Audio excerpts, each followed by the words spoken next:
Coffee at night, I don't want this distance. Drive me crazy, boy, just come and get this. Have you thought about the concept of love bombing before? What's that? Love bombing is at the beginning of a relationship when you'll show like extra amounts of affection, and you might be feeling that way, but maybe that like initial stage at the beginning of the relationship isn't actually able to last. And then it feels like maybe the relationship over time is losing excitement when really it's just getting back to reality. Oh, like you mean like the honeymoon phase? Mm-hmm. Totally. I sounded like such a white bitch there. Totally. The honeymoon phase is definitely a thing, but I've learned that the honeymoon phase is also where people show their best side of themselves, kind of going back to what I was saying earlier. So after the honeymoon phase, you start to really get to know the person, which kind of teaches me that I don't want to be that person, and I start to snap into reality. I take off those heart-shaped glasses and I realize that this person isn't fit for me for A, B, C, and D reasons. So What are some of the red flags in the relationship that you've seen before that maybe you would now this time around be able to point out quicker? Definitely a red flag is how they treat their parents, their relationship with their parents, and how the person is with your freedom. I'm the type of person where I give the person all of their freedom. I give you all of my trust. You can do whatever you want as long as you don't cheat on me and you come back to me at the end of the night, you know? I feel like trust is definitely a big thing, but if a guy doesn't give me that same freedom, I'm such an open-minded person. I like to go out and do things. I like to have fun. I like to party sometimes and stay up all night, and other people will think, oh, well, like, why are you such a party girl? Why do you always need to be going out and doing things and seeing people? It's because I'm a social person. It's not because I am cheating or not because I'm doing this, you know? So I need to be able to have my freedom. When you're in a relationship, you're not in a relationship to have another parent. You're in a relationship because you found love for this person, and they're just an addition to your life. They don't define your life. So that's definitely also a red flag. What do you do if you feel like, or you're wondering if someone in a relationship is being too controlling? What are some of the strategies to work through that? Well, that's kind of where I communicate, and that's where I tell them, like, I am giving you all of my trust and I'm giving you all of your freedom, and in exchange I want that back. I don't go through your phone, I don't do this, I don't do that.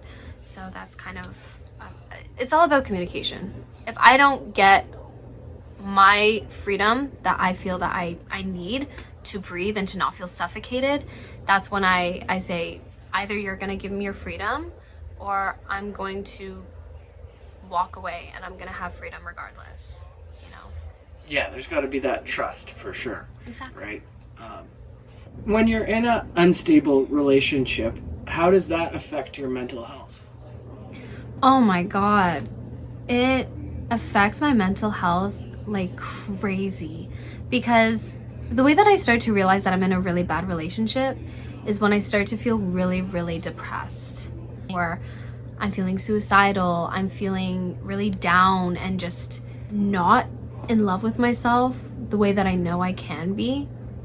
Then I'm just like, you know what? I feel like I'm just in a really bad relationship that's draining me from all ends, and that's how it really just affects my brain and my everyday to-day life. I think it's good to communicate through text about important issues, or leave that for in person. That's also something I've kind of tried to find a good balance on, because when I'm talking in person, I sometimes forget the reasons why I'm upset about a certain topic.